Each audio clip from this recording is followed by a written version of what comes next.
having this girl now is to sit in her and put some John Denver tapes on or some Glenn Campbell and just reminisce of Dad driving it.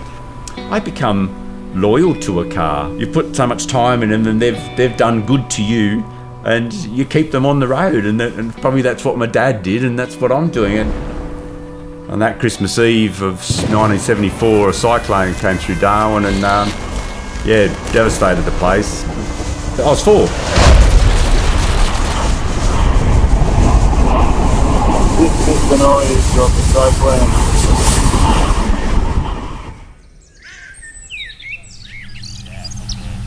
In the early days, we grew up in Sydney. We took a trip up the west coast of Australia through mining towns. From the mining towns in Western Australia, we headed up to Darwin. 1974, Dad picked up a Fairmont station wagon, pretty much exactly the same as this one next to us here, same in colour but 1 year model out. On that Christmas Eve of 1974, a cyclone came through Darwin and devastated the place. Probably one of the worst natural disasters in Australia. Women and children were all got sent back to various rescue places around the state. All the men had to stay back and clean up. As I said, women and children got sent home. Dad followed with the car, and that car became our family car forever. Every football match, every darts tournament, every shooting, cross country, everywhere we went, it was in that car.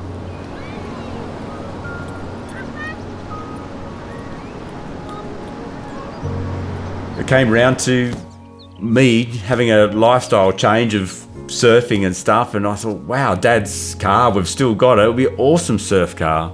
I was around about 20. So that's a long time from 74 to 1990. We put all wood grain down the side and made it look like Chevy Chase's car, and roof racks and surfboards and stickers all over it. And it was a real, what we call in Australia, a pubbie, and that's a car that you take to the pub. And you don't have to lock it up, and if someone drives it home before you drive it home, then well and good, the car who made it home. And she was a brilliant car. Having this girl now is to sit in her and put some John Denver tapes on or some Glenn Campbell and just reminisce of Dad driving it. And I actually like sitting in the back and getting someone to drive it, because it really, really reminds you of a great childhood, really.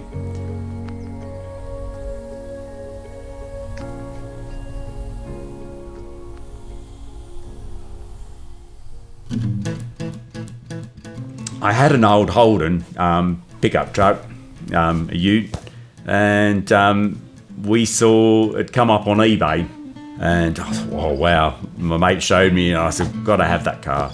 We rang up the bloke and he said, yeah, I'm selling it. Tried desperately to sell this Holden and raise the money to get the wagon. It didn't happen, and we rang the bloke and he said, oh no, it's gone. Didn't your mate buy it? And he said, no. He goes, yeah, because it's gone down your way, down North Devon way. No, I must have got the wires crossed. No, I wasn't. Anyway, didn't think much about it till I had a phone call, and a friend that I spoke about the wagon, he said, Darrin, you got that wagon? I said, no, mate, I missed out on that wagon.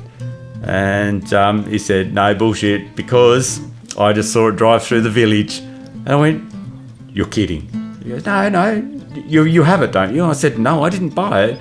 And he goes, well, it just drove through the sets of lights. I just saw it.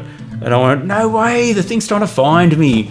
The area that we live in is very small, and it's got a massive group of blokes and wives and that love their cars. And it wasn't long till I found out who actually owned the car. And a year later, he come up to me and said, I hear you're the rightful owner of this car. And I'm like, no way, you're going to sell it? And he said, I said, I've got to get rid of the Holden. He said, when you have the time and you've got the money, the car will be sitting in the garage waiting for you. And I was blown away. I'm like, yeah, And funny enough, a guy from Sydney bought my Holden.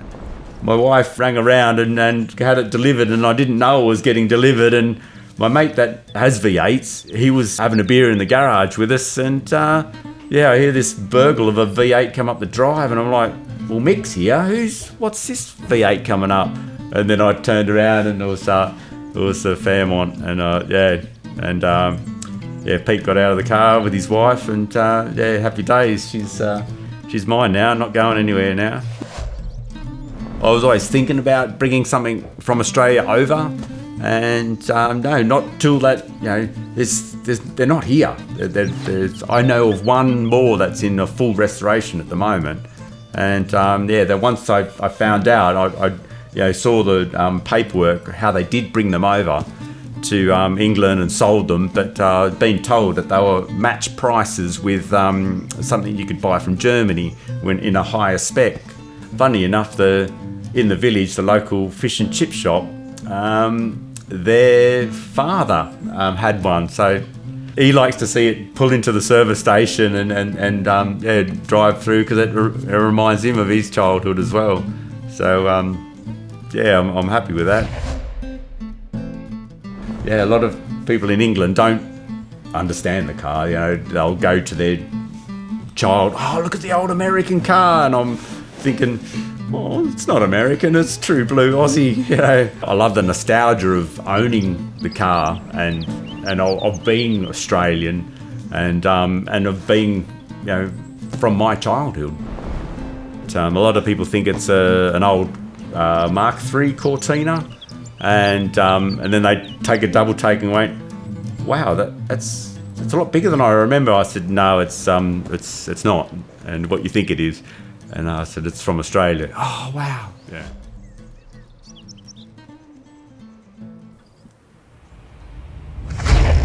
Being from Australia, we're such a motoring nation we love our cars, and maybe it comes from the distance we travel and that loyalty of the car, because it has got you 12, 13 hours drive.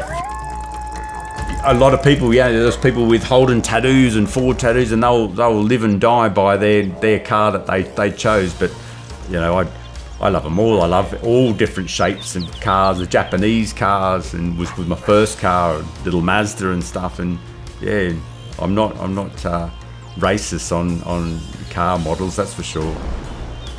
I see just from friends and on media and stuff like that, just the prices of these cars are just you couldn't read about an old station wagon is going to be so valuable, and I think it's a lot of people chasing the nostalgia of that era, and the cars were they were nice to drive, and they still are nice to drive, and modern day cars have no feeling about them, and I don't know if any of the newer cars will ever come classics, because they just don't. These were classics when they first come out. It's hard to say that, but they're nice, and some design has gone into them instead of just all aerodynamic and stuff like that. And I don't want to do much to the car at all. It's just it had some very thin tyres on it, and I've just beefed up the tyres and put some bigger rims on, but didn't want to go mag wheels or anything fancy on it, and so I come up with it's an old way we used to do hubcaps and deep dish, but I've never seen it done with a full-size 14-inch hubcap, so I set out my little challenge to do that, and I love it. I think I pulled it off. It's original, but but bigger rubber, and it looks good.